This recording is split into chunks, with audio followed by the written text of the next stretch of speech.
మామిడిపళ్ళ రుచులే కాదు, కపిల్ వారి 30 సంవత్సరాల నాణ్యత మరియు నమ్మకం. అంతర్గత విభేదాలు అనేది మొన్నటి మాట. పరస్పర విమర్శలు, అధిష్టానానికి ఫిర్యాదులు నిన్నటి కథ. వీటన్నింటినీ దాటి ఏకంగా బహిరంగ కుమ్ములాటలు నేటి ముచ్చట. ఇది ఉమ్మడి కడప జిల్లాలోని తెలుగు తమ్ముళ్ల యవ్వారం. అధికారంలోకి వచ్చి ఏడాది కూడా కాలేదు. అంతలోనే కొన్ని నియోజకవర్గాల్లో పాత కొత్త నేతలు వారి వర్గాల మధ్య రణరంగాన్ని తలపోస్తున్నాయి. సవాళ్లు, దూషణలు, దాడులు, ప్రతిదాడులు.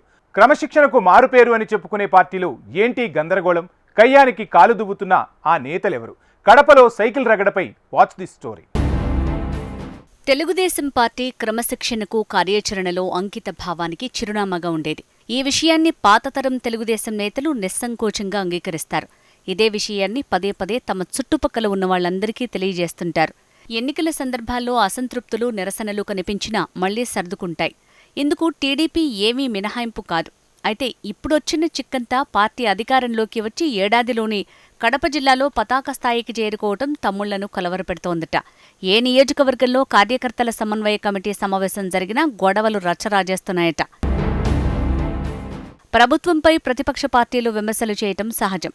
ఆందోళనలు, దాడులు, ఎదురుదాడులు వంటి చర్యలు కనిపిస్తుంటాయి. కానీ ఇందుకు భిన్నంగా ఉమ్మడి కడపలో అధికార పార్టీలోని వర్గాలే ప్రతిపక్ష పాత్ర పోషిస్తున్నాయని వైసీపీ నేతలు సంబరపడిపోతున్నారు. అయితే సైకిల్ పార్టీలో నేతల క్రమశిక్షణ హద్దులు దాటడంపై అధిష్టానం ఏం దృష్టి పెట్టిందో తెలియదు. కానీ అంతర్గత కుమ్ములాటలు మాత్రం ఆగటం లేదట. మొన్న పులివెందుల, నిన్న రైల్వే కోడూరు, తరచుగా రాజంపేట, తంబళ్లపల్లి నియోజకవర్గాల పార్టీ సమావేశాల్లో జరుగుతున్న పరిణామాలే ఇందుకు సాక్షిభూతాలుగా నిలుస్తున్నాయి. Pulivendula TDP incharge Ravindranath Reddy, MLC Ramagopal Reddy వర్గాల మధ్య గత కొన్ని నెలలుగా వైరం కొనసాగుతూ వస్తోంది. ఇన్ఛార్జ్ మంత్రి కూడా తమ మధ్యలో ఉన్న విభేదాలను లోకేష్, చంద్రబాబు వద్దకు తీసుకువెళ్తున్నారు. పులివెందుల నియోజకవర్గంలోని రేషన్ షాప్ డీలర్షిప్లు, mines, Idupulapaya triple IT contract ఉద్యోగాలు, ఉద్యోగుల నియామకాలు, ట్రాన్స్ఫార్మర్లు, పోలీస్ స్టేషన్లలో పంచాయతీలు, సీఎం రిలీఫ్ ఫండ్కు సంబంధించిన చెక్కుల పంపిణీ కార్యక్రమాలు, ఇలా ప్రతి విషయంలో కూడా రామ్ గోపాల్ రెడ్డి, బీటెక్ రవి వర్గాలు రచ్చకెక్కాయి. మంత్రి సబిత ఎదుటే ఇరు వర్గాలు బాహాబాహీకి దిగాయి.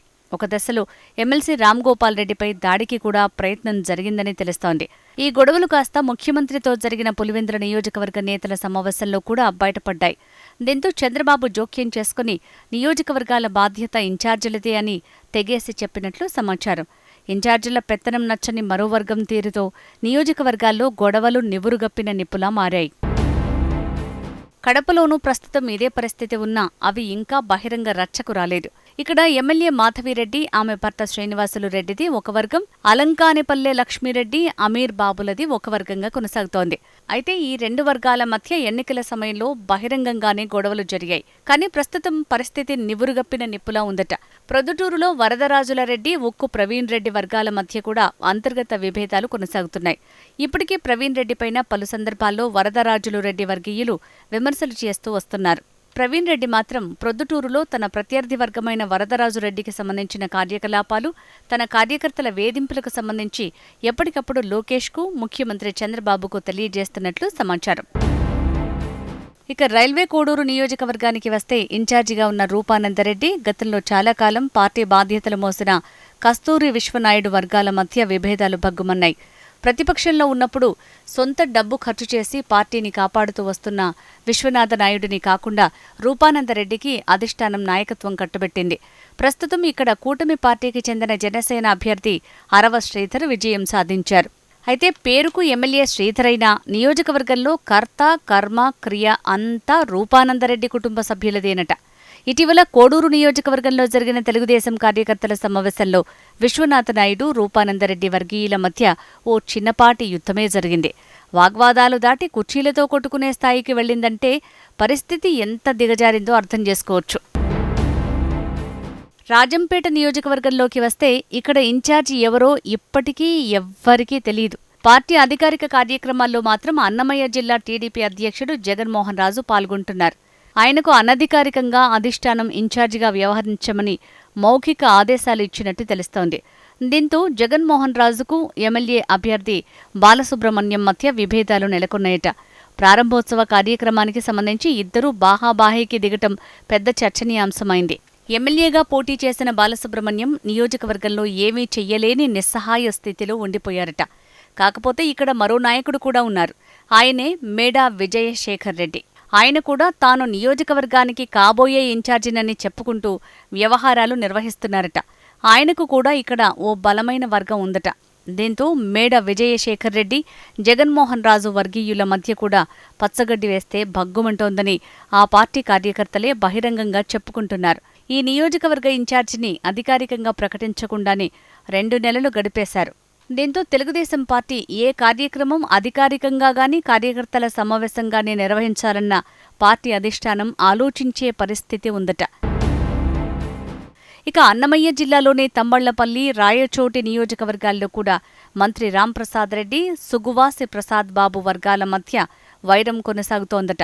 ప్రసాద్ బాబు, పాలకొండ్రాయుడి వర్గాలకు చెందిన వారికి ఏం పనులు కాకుండా మంత్రి చెక్ పెట్టేశారట. అంతేకాదు ప్రసాద్ బాబు వద్దకు ఎవరు వెళ్లి తిరిగి తన దగ్గరికి వచ్చినా వారిని రానిచ్చేది లేదంటూ మంత్రి స్వయంగా చెప్పారని ప్రసాద్ బాబు వర్గం బహిరంగంగా వెలిబుచ్చుతోందట. 3 రోజుల క్రితం తంబళ్లపల్లి నియోజకవర్గం ఇన్ఛార్జి మంత్రి బీసీ జనార్దన్ రెడ్డి నిర్వహించిన తెలుగు తమ్ముళ్ల సమావేశం రసాభాసగా మారింది.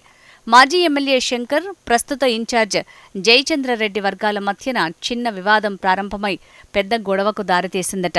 ఇలా ఏ నియోజకవర్గంలో చూసినా తెలుగు తమ్ముళ్ల కుమ్ములాటలు కొనసాగుతున్నాయి. ఇప్పుడే ఇలా ఉంటే ఇక స్థానిక సంస్థల ఎన్నికలు, పార్టీ కార్యక్రమాలు ఏ విధంగా సాగుతాయా అన్న భయం టీడీపీ కార్యకర్తల్లో కలుగుతోందని చెప్పొచ్చు. ఏదేమైనా పార్టీలో క్రమశిక్షణా రాహిత్యం, వర్గ విభేదాలు, ఆధిపత్య పోరాటాల విషయంలో పార్టీ అధినేత చంద్రబాబు, లోకేష్ ఎలా చక్కదిద్దుతారో వేచి చూడాలి. ఆలస్యం చేస్తే మాత్రం పార్టీ మూల్యం చెల్లించుకోక తప్పదని ఆ పార్టీకి చెందిన వ్యక్తి ఒకరు చెప్పడం గమనార్హం.